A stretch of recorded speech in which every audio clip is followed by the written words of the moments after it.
大家好，今天我要给你们看他的 T 恤衫，好幽默，看一下。That's Ronnie Coleman. Yeah, buddy. Yes. Yeah, buddy. Baby. Let's go. Yeah, buddy. It's on now.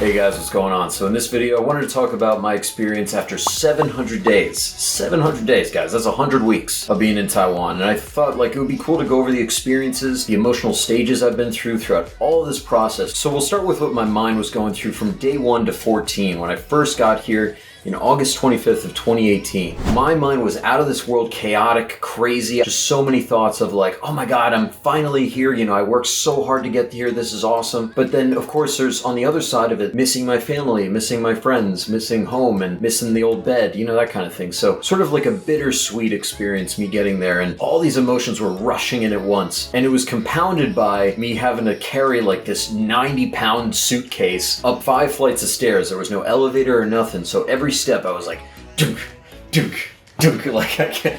It was bad, like, and by the end of it I was like sweating, man. It's crazy. So it was pretty sight, ladies. So of course, like I say, I brought my luggage to this apartment that I bought. It was great, it was fun, exciting, but I had all these feelings of unease. You know, I had to settle into this apartment, look at the contract, which by the way was in all Chinese. That was a fun thing to translate. And then of course I also had to familiarize myself with the surrounding area in the city and just the living space that I had. And I had to unpack everything and try to make it my own place, if that makes any sense. And there's also some other logistical things like getting a visa, you know, your SIM card for your phone, trying to get the Easy card just to be able to access some of the transportation systems out here. When I first got my U-bike here, I was like, man, oh my God, it feels like I'm flying, because the whole time I was just been walking everywhere, maybe speed walking, whatever, but it's like, you know, that's the only way I really knew how to get around the city. I didn't use the MRT that much. I didn't do all this stuff. So when I first got a bike, I almost just like screamed out like, this is great, dude. You know, I just like freak out the other people, the locals. But I do that anyways, just by my presence. You know what I mean? I just freak them out. Just, you know, I get all these stares, so it's like, you know, it's probably something's going on. You know what I mean? They're probably just freaked out. Maybe it's this nose, this big nose right here. Who knows? Who knows? Because of my nose. All right. There's also the little things here that were different that I kind of also had to get used to that I didn't expect, like outlets being different, for example. Instead of it being a 3-prong like it is in the States, it was 2. So, you know, whatever. I mean, first world problems, I know, but it's like you go to a store, you just fix it, it's okay. So that was stuff to get used to, you know, different food, different culture, different people. So from day 14 to day 30, I started to get like this sense of stability. You know, I had this emotional state where I was like, okay, well, I just got into my school, I'm registering for classes, I'm figuring stuff out, I'm starting to meet like a couple people, not too many. I really just at that point still only knew my landlord. That's the thing, is like you don't know too many people initially, but there's so many new things going on in your life when you move abroad. For me anyways, that stimulus actually just totally distracted me from any sort of feeling of loneliness. I was just totally into all the new stuff I was seeing and going new places, and it was really crazy. So at about day 30 to day 120 was the period where I was really starting to meet people and sort of get that initial connection with people. You know, you get past all that visa stuff, all the logistical stuff that you initially have to deal with when you first get here. So I was able to start focusing on my hobbies a lot more. I was making more videos for YouTube. I think I started practicing the guitar a little bit, although I kind of suck, so don't ask me to play. Meeting new people and studying Chinese on the side, of course. And this is sort of at the transitional phase when you're hanging out with people enough to where, you know, you're going places together, you're doing all these excursions and whatever, but like you still don't have those deep connections. So from day 120 to day 365, or the year mark, of course, I had finally made those deep connections, right? So with these friends, we were really close and all this good stuff. Most of the connections that I had were with foreigners. That was sort of the thing I had to also get used to, you know. For me, I had started to connect with the locals, but it was like one of those things where I still hadn't had any deep connections with any specific like Taiwanese people yet, you know, because I just wasn't confident enough in my Chinese, and it was just one of those things I had to get used to over time. But with the people that I had those deep connections, you know, it was really, really cool to be able to just call on each other anytime and chill and whatever, and just find the time to talk about anything really. We didn't have any filter, to be honest. I made all these close relationships, some of which maybe I held them at gunpoint to prove that they're a close relationship, but who's saying that? You know, not me. I said it, but like I don't mean to suggest that it's the case, that it's true, okay? What? This is also the period of time where I was comfortable enough to start dating girls, trying my hand at just like, you know, trying to date with girls, I don't know. that was a really good experience for me because I really wanted to connect more with this place, and I felt like, maybe that was the next step. And so I put myself out there and I, dated around and stuff like that. So a lot of good experiences from all of that. I mean, maybe a lot of bad experiences as well, but you can't win them all. Okay, guys? So give me a break.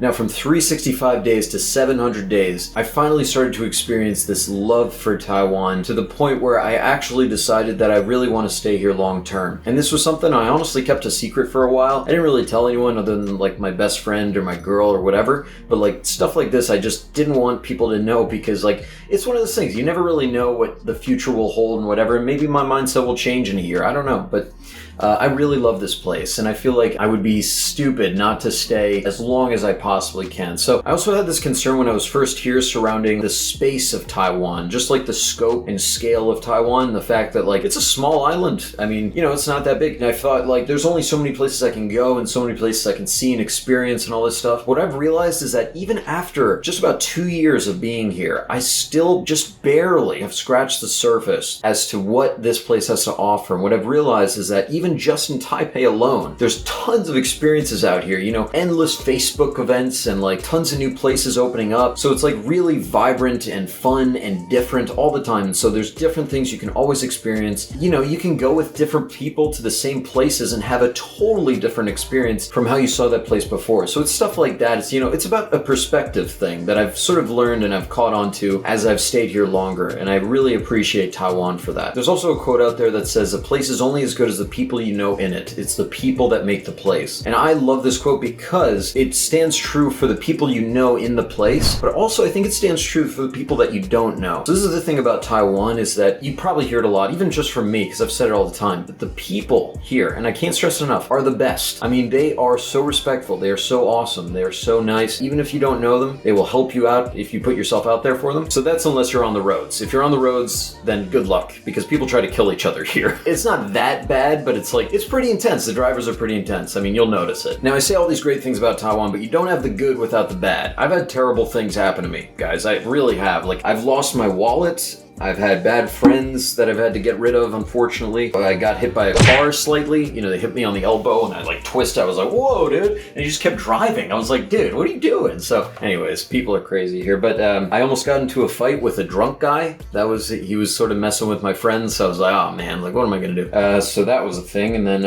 I got stood up on a date. That was good. And I was like sick for like a week. It wasn't the coronavirus, guys, okay? Before you jump on me. This was like before I even hit the year mark in Taiwan, okay? So relax, okay? I didn't have like even early stages of corona. It's not corona, okay? So, I've had some fun times out here. Maybe I can go over some of those bad experiences in a future video. I think that'd be kind of fun. Anyways, I think those experiences, though, really taught me a lot. You can really take the positive out of almost anything. And even those bad things that happened to me, the fact that I went through them and I'm past them now and I'm stronger because of it, it's like it makes me gain confidence. And in a way, I'm really grateful because I had to deal with those issues just by myself. It was just my issues to deal with, of course, but it just made me feel more confident, more like an individual, and more like, I have control over my life because I got past those things, and that's what matters. So it's from the support of my friends and family back home and all the people that I know out here in Taiwan and all of the above that really just make me love this place, because I feel like it's just another home for me. It's like a home, and that's not easy to find. And so that's why I'm making this video, is because I really want to stress to people that you should really give this place a chance and come here. I feel like more people should be trying this place out. If there's really any major gems of the world, I think Taiwan has to be one of them. It's so cool to be out here, and I think anyone who comes out here that I meet and I make friends with, they always say like, I love this place more and more and more as they stay here. And I was the same. And I think that's really consistent across the board. This place is just so awesome. You know what I mean? I don't know what I'm doing with this with my hand right now, but this place is awesome. And, I really don't think that words does this place justice. I always think, people should just come here and feel it and really experience it, because that's what it's all about. And that's what I did. And I think without the experiences that I've had, I don't know if I would feel the way that I do now, of course, just by like research or whatever, watching videos, for example. So I really recommend it, guys. All right, if you like this video, smash the like button, just like the guy smashed me when he was hitting me with a car. And we'll have a good time, you know what I mean? Maybe I'll see you in the next video. It should be fun. It's adventures with Harry Hour and the gang.